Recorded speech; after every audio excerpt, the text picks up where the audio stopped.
மீனத்தில் யார் உட்காந்துருக்கான்னா சனி பகவான் வக்கிரமாய் உட்காந்துருக்காரு. அப்போது உங்களுடைய ராசிக்கு 11ஆம் வீட்டில் அமர்ந்த சனி பகவான் உங்களுடைய ராசியை 3ஆம் பார்வை மூலமாக பார்த்து அப்படியே ஃபஸ்ட்டு ஒரு மனிதனுக்கு கவலை இருக்கக்கூடாது, தெளிவான ஒரு முடிவு இருக்கணும். இந்த தெளிவான முடிவு தான் அவனை உயரத்தில் கொண்டு போகுது அப்படிம்பாங்களா. அதே மாதிரி நீங்கள் தெளிவாக முடிவெடுக்கக்கூடிய ஆற்றலும் செயல்பாடுகளும் குரு பகவானுடைய பார்வையின் மூலமாக கிடைக்கப் போகிறது. தன்னறியாமல் ஏதாவது தவறான ஒரு முடிவெடுக்கிறதோ தன்னை அறியாமல் தேவையில்லாத ஒரு விஷயங்களை தலையிடுவதற்கான வாய்ப்புகள் இருந்திருக்கும் என்பது உண்மை. அப்போ இந்த வாய்ப்பு குறைவதற்கு வாய்ப்பு இல்லையா, நிம்மதியான ஒரு வாழ்க்கை கிடைக்காதா அப்படின்னு எதிர்பார்த்தீங்கன்னா, நேர்கள் அனைவருக்கும் எனது இனிய வணக்கம். நான் உங்கள் டிஜே சுந்தரபாண்டி, சிவகாசியிலிருந்து. நேர்களே, தற்போது நம்ம பார்க்க போகிற விஷயம் என்ன, அதாவது குரு பகவான் இப்போ தான் மிதுன ராசிக்குள்ளே உள்ளே வந்தார். கிட்டத்தட்ட பார்த்திங்கன்னா இப்போ மே மாதம் எண்டில் வந்தார். இப்போ கரெக்டாக பார்த்திங்கன்னா ஆகஸ்ட் மாதம் நடந்துருக்கு. ஒரு 3 மாத காலம் தான் ஆயிருக்கு. எப்பவுமே பார்த்திங்கன்னா குரு பகவான் ஒரு ராசியில் 1 வருஷம் இருப்பார். அது எல்லாருக்குமே நமக்கு தெரிஞ்ச விஷயம். சில நேரங்களில் பார்த்திங்கன்னா வக்ரமாகி ரிவர்ஸில் போவார். சில நேரங்களில் பார்த்திங்கன்னா 1 வருஷம் எடுத்துக்கிட்டவர் அதிசாரமாக முன்னோக்கி செல்வார். அப்படி பார்க்கும்பொழுது இந்த ஆகஸ்ட் மாதம் 18ஆம் தேதி மிதுன ராசியில் இருக்கிற குரு பகவான் அதிசாரமாக முன்னோக்கி சென்று கடகராசிக்குள்ளே நுழைய போகிறார். அவர் ஆகஸ்ட் மாதம் 18ஆம் தேதி நுழையிறவர் கிட்டத்தட்ட பார்த்திங்கன்னா டிசம்பர் மாதம் 5ஆம் தேதி வரையும் கடகராசிக்குள்ளே தான் இருப்பார். அப்போ டிசம்பர் 5க்கு மேலே என்ன பண்ணுவார், திரும்பி வக்ரமாகி ஏற்கனவே இருந்த மிதுன ராசிக்குள்ளே உள்ளே நுழைஞ்சிடுவார். அப்போ இந்த குறிப்பிட்ட ஆகஸ்ட்டு 18ஆம் தேதியிலிருந்து டிசம்பர் மாதம் 5ஆம் தேதி வரையும் இந்த குறிப்பிட்ட கால அளவில் உங்களுக்கு குரு பகவான் கொடுக்கின்ற மாற்றங்கள், உங்களுக்கு குரு பகவான் கொடுக்கின்ற ஒரு அற்புதமான செயல்பாடுகள் என்னென்ன அப்படிங்கிறத நம்ம பார்க்க போகிறோம். எப்போதுமே பார்த்திங்கன்னா குரு அமர்ந்த வீடை விட பார்க்கும் வீடுக்கு பலம் அதிகம். ஒரு தைரியம், தன்னம்பிக்கை, செயல்பாடுகள், வெற்றி, மகிழ்ச்சி எல்லாமே ஒரு மனிதனுடைய எதிர்பார்ப்புகள் அனைத்துமே எந்த விஷயத்தில் இயங்குதுன்னா குரு பார்வையின் மூலமாக அதிகமாக இயங்கும். நம்மளுடைய குரு பகவான் கடகராசியில் அமர்ந்து தன்னுடைய 5ஆம் பார்வையாக விருச்சக ராசியை பார்ப்பார். தன்னுடைய 7ஆம் பார்வையாக மகர ராசியை பார்க்க போகிறார். அதுக்கடுத்து பார்த்திங்கன்னா தன்னுடைய 9ஆம் பார்வை என்று சொல்லக்கூடிய விசேஷ பார்வையின் மூலமாக மீன ராசியை பார்ப்பார். அப்போ மீன ராசியில் என்ன கிரகம் இருக்குது அப்படின்னா, இப்படிக்கு சனி பகவான் மட்டும்தான் வக்ரமாகி உட்காந்துருக்கார். அப்போ சனி பகவான் வக்ர நிலையில் பல நபர்களை, பல செயல்பாடுகளை பெரிய பாடாப்படுத்த வேண்டிய சூழ்நிலை ஏற்பட்டது. அப்போ அந்த நிலையை குறைப்பதற்காக இந்த குருவின் பார்வை ஒரு பெரிய மாற்றத்தை கொடுக்கும், மிகப்பெரிய ஒரு முன்னேற்றத்தை கொடுக்கக்கூடிய சூழ்நிலையாக இருக்க போகிறது என்பது நிதர்சனமான உண்மை. இப்போ நம்ம பார்க்க போகிறது உங்களுடைய ராசிக்கான குரு அதிசார பலன்களை பற்றி பார்க்க போகிறோம். வாங்க வீடியோக்குள்ளே போகலாம். ரிஷப ராசி அன்பர்களுக்கு குரு பகவான் அதிசாரமாக கடகராசியில் அமர்ந்து தன்னுடைய பார்வைகள் மூலமாக ரிஷப ராசிக்கு எத்தனாம் இடத்தை பார்க்கிறார் என்று பார்க்கும் பொழுது, ரிஷப ராசிக்கு 7ஆம் வீடான விருச்சக ராசியை தன்னுடைய 5ஆம் பார்வை மூலமாக குரு பகவான் பார்க்கிறார். அதுக்கடுத்தபடியாக குரு பகவான் தன்னுடைய 7ஆம் பார்வை மூலமாக ரிஷபராசிக்கு 9ஆம் வீடான மகர ராசியை பார்க்கிறார். அதுக்கடுத்தபடியாக ரிஷபராசிக்கு 11ஆம் வீடான மீன ராசியை குரு பகவான் தன்னுடைய விசேஷ பார்வையான 9ஆம் பார்வை மூலமாக பார்க்கிறார் என்று பார்க்கிறோம். அப்போ ரிஷபராசி என்பவர்களுக்கு என்னென்ன வீடு கொஞ்சம் வலிமை அடைகிறது என்று பார்த்தால் 7ஆம் வீடு மற்றும் 9ஆம் வீடு, அதுக்கடுத்து 11ஆம் வீடு.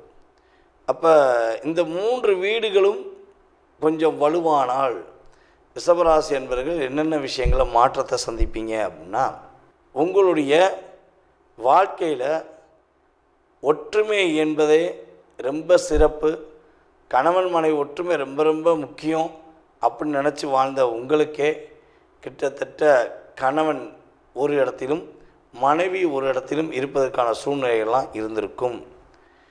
அதே போல் பார்த்திங்கன்னா இன்னொரு விஷயம்னு சொல்லலாம். ரிஷபராசி என்பவர்களுக்கு ஒரே வீட்டுக்குள்ளே இருக்குங்க. நானும் என் வீட்டுக்காரும் பேசி கிட்டத்தட்ட ஒரு 10 வருஷம் ஆச்சுங்க. நானும் என் வீட்டுக்காரமாக பேசி 5 வருஷம் ஆச்சுங்க. அப்படிங்கிற வார்த்தையை கடந்த காலங்களில் கோச்சார கிரகங்கள் கொடுத்துருக்க வாய்ப்புகள் இருக்குது. நம்ம என்ன சொல்கிறோம், வாய்ப்புகள் இருக்குதுன்னு தான் சொல்கிறோம். ஓகேவா? அப்போ புரிதல் இல்லாத தன்மை அப்படிங்கிற சூழ்நிலையில் ரிஷபராசி அன்பர்கள் யாரேனும் இருந்தால் அவர்களுக்கு புரிதலை கொடுக்கக்கூடிய ஒரு நிலையான செயல்பாடுகள் குரு பகவான் மூலம் கிடைக்கப் போகிறது. பிரிந்த அல்லது பிரிய நினைக்கிற ஒரு உறவு கண்டிப்பாக உங்களை தேடி வந்து பேசுவதற்கான வாய்ப்புகள் உண்டு. உங்களிடம் ஒரு அன்பை மீண்டும் வெளிப்படுத்த வேண்டும் என்பதற்காக உங்களுக்காக காத்திருப்பாங்க. ரொம்ப நாளாக நீங்கள் அவங்களுக்காக காத்திருந்தீங்கல்ல, அவங்க உங்கள் மேலே அன்பு வச்சுருக்காங்க, உண்மையான பாசம் வச்சுருக்காங்க, அக்கறையாக இருக்காங்கிறக்காக நீங்கள் காத்திருந்தீங்க பார்த்தீங்களா, அது அப்படியே சேஞ்ச் ஆகி அவங்க உங்களுக்காக காத்திருக்கக்கூடிய சூழ்நிலைகள் கோச்சார கிரகங்கள் இருக்கின்றன. மனம் தெளிவாகும். மனசு வந்து பார்த்திங்கன்னா ஒரு தெளிவான முடிவெடுக்கும்.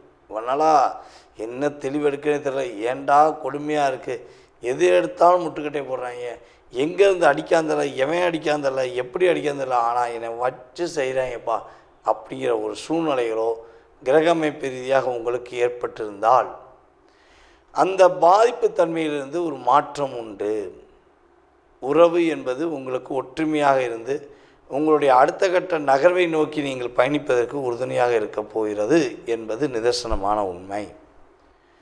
அதே போல் வந்து பார்த்திங்கன்னா உங்களுடைய தகப்பனார் வழி சொத்து, தகப்பனார் சம்பந்தப்பட்ட செயல்பாடுகளில் ஏதாவது பிரச்சனைகள், கவலைகள், போராட்டங்கள், கஷ்டங்கள் என்ற தன்மைகள் இருந்திருந்தால் அந்த தன்மை குருவின் பார்வை மூலமாக மறையப் போகிறது. அப்போ கவலை இல்லாத வாழ்க்கை, நிம்மதியான தெளிவான முடிவு, அப்பாடி அது போதும்ல, வேறு என்ன வேணும்? ஃபஸ்ட்டு ஒரு மனிதனுக்கு கவலை இருக்கக்கூடாது, தெளிவான ஒரு முடிவு இருக்கணும். இந்த தெளிவான முடிவு தான் அவனை உயரத்தில் கொண்டு போகுது அப்படிம்பாங்களா, அதே மாதிரி நீங்கள் தெளிவாக முடிவெடுக்கக்கூடிய ஆற்றலும் செயல்பாடுகளும் குரு பகவானுடைய பார்வையின் மூலமாக கிடைக்கப் போகிறது என்று பார்க்கலாம். சரி, குரு பகவான் இப்போ வந்து ஆரோக்கியத்தை கொடுத்துட்றாரு, தெளிவான முடிவை கொடுத்துட்றாரு. இன்னொரு விஷயத்தை ரொம்ப ரொம்ப எதிர்பார்க்குறோமே, அந்த விஷயம் கிடச்சிருமா அப்படின்னா, குரு பார்வை அதிசாரம் பெறுவது மூலமாக நம்மளுடைய ரிஷபராசி அன்பர்களுக்கு லாபம் அதிகரிக்கும். லாபம் அதிகரிக்கும். இதில் இன்னொரு விஷயத்தையும் நம்ம பார்க்கலாம். குரு பகவான் உங்களுடைய ராசிக்கு 11ஆம் வீடை பார்க்குறான்னு சொன்னோம். 11ஆம் வீடு வந்து பார்த்திங்கன்னா உங்களுக்கு மீன ராசியாக வரும். அப்போ மீனத்தில் யார் உட்காந்துருக்கான்னா சனி பகவான் வக்கிரமாகி உட்காந்துருக்காரு. அப்போ உங்களுடைய ராசிக்கு 11ஆம் வீட்டில் அமர்ந்த சனி பகவான் உங்களுடைய ராசியை 3ஆம் பார்வை மூலமாக பார்த்து அப்படியே ஒரு நல்ல சக்தியாக இருந்தாப்பா, நல்ல ஒரு வில் பவராக இருந்தாப்பா அந்த தம்பி. ஆனால் அப்படியே வெயிட் போயிடுச்சுப்பா. நல்ல வில் பவரான பொண்ணு, இந்த பொண்ணு தன்னம்பிக்கையில் சரியான பொண்ணு, இதுதான் முடிவு, இப்படித்தான் முடிவுன்னு பர்ஃபெக்டாக சொல்லுவாங்க. அப்படிப்பட்ட பொண்ணு கூட இப்போ சில தடுமாற்றத்தில் இருந்திருப்பாங்க. தன்னறியாமல் ஏதாவது தவறான ஒரு முடிவெடுக்கிறதோ, தன்னை அறியாமல் தேவையில்லாத ஒரு விஷயங்களை தலையிடுவதற்கான வாய்ப்புகள் இருந்திருக்கும் என்பது உண்மை. அப்போ இந்த வாய்ப்பு குறைவதற்கு வாய்ப்பு இல்லையா, நிம்மதியான ஒரு வாழ்க்கை கிடைக்காதா அப்படின்னு எதிர்பார்த்தீங்கன்னா உறுதியாக உங்களுக்கு நிம்மதியான வாழ்க்கை உண்டு. குருவின் பார்வை மூலமாக உங்களுடைய லைஃப்பில் நீங்கள் எதிர்பார்க்காத மாற்றத்தையும் எதிர்பாராத ஒரு மகிழ்ச்சியும் சந்திப்பதற்கான வாய்ப்புகள் உண்டாக போகிறது. பொருளாதார ரீதியான முன்னேற்றங்கள் உறுதியாக உண்டு. ஏன்னா குரு பார்வை உங்களுடைய பொருளாதாரத்தில் விழுவதனால ஏற்றம், மாற்றம், முன்னேற்றம் என்ற தன்மையில் உங்களுக்கு இந்த குரு அதிசார பலன்கள் உறுதியாக சொல்ல முடியும். நேயர்களே, தற்போது வரை ரொம்ப பொறுமையாக உங்களுடைய ராசிக்கான குரு அதிசார பொது பலனை பார்த்தீங்க. குரு பகவான் உங்களுடைய வாழ்க்கையில் இந்த அதிசார பலன்கள் மூலமாக கிட்டத்தட்ட ஒரு 20% ஒரு மாற்றத்தை கண்டிப்பாக கொடுப்பார். அதில் எந்த ஒரு ஐயப்பாடும் கிடையாது. அப்போ மீதி உள்ள சதவீதம் எங்கே இருக்குது அப்படின்னா உங்களுடைய சுய ஜாதகத்தில் மட்டும்தான் இருக்குது. நீங்கள் பிறந்த தேதி, மாதம், வருடம், நேரம், எந்த ஊரில் பிறந்தீங்க, எந்த நாட்டில் பிறந்தீங்க அப்படிங்கிறதெல்லாம் ஃபில்ட்ரு பண்ணி உங்களுக்குன்னு ஒரு ஜாதகத்தை கணிச்சு அந்த ஜாதக ரீதியாக உங்கள் லைஃப் ஸ்டைல் எப்படி இருக்குது. நீங்கள் நிறைய கேள்வி வச்சுருப்பீங்க. ஏன்னா ஒவ்வொருத்தவங்களுக்கும் ஒவ்வொரு கேள்வி இருக்கும். மனிதர்கள் எல்லாமே ஒன்று தான், ஆனால் மனிதர்களுடைய மனநிலை ஏகப்பட்ட மாற்றத்தில் இருக்கும். அதே மாதிரி தான் உங்களுக்கு நிறைய கேள்விகள் இருக்கும். அப்போ உங்கள் கேள்விக்கான விடையை எதில் கண்டுபிடிக்கலாம் அப்படின்னா நம்ம உங்களுடைய சுய ஜாதகத்தில் மட்டும்தான் கண்டுபிடிக்க முடியும். சரி, ஜாதகமே இல்லை அப்போ கண்டுபிடிக்க முடியாதான்னா பிரசனத்தின் அடிப்படையில் கண்டுபிடிக்க முடியும். நீங்கள் வர்ற நேரம், நீங்கள் என்கிட்ட வந்து பார்க்குற நேரம், அதே போல் ஆன்லைன் கன்சல்டிங் பண்ணுறீங்கன்னா அந்த நேரம், அதே போல் வந்து பார்த்திங்கன்னா வெற்றிலை பிரசனம், டாரோட பிரசனம், சோழி பிரசனம், இப்படி நிறைய பிரசனங்கள் இருக்குது. முத்து பிரசனம் அப்படிங்கிற நிறைய பிரசன முறைகளை நம்ம வந்து ஜாதகத்தை பார்த்துருக்கோம். இந்த ஜாதக ரீதியான முழு விவரம் நீங்கள் தெரிஞ்சுக்கணும்னு ஆசைப்பட்டீங்கன்னா கீழே உள்ள வாட்ஸ்அப் நம்பருக்கு உங்களுடைய பெயர், நீங்கள் எந்த ஊர்லேருந்து பேசுகிறீங்க அப்படிங்கிற டீட்டெயில்ஸ் அனுப்பிவிடுங்க. உங்கள் சுய ஜாதகத்தை மிக தெளிவாக துல்லியமாக கணித்து எதிர்காலம் சம்பந்தப்பட்ட அத்தனை விதமான கேள்விகளுக்கும் பதில் கூற நான் கடமைப்பட்டிருக்கிறேன். என்னுடைய பணிவான நன்றியையும் வணக்கத்தையும் கூறி விடைபெறுகிறேன். நன்றி, வணக்கம்.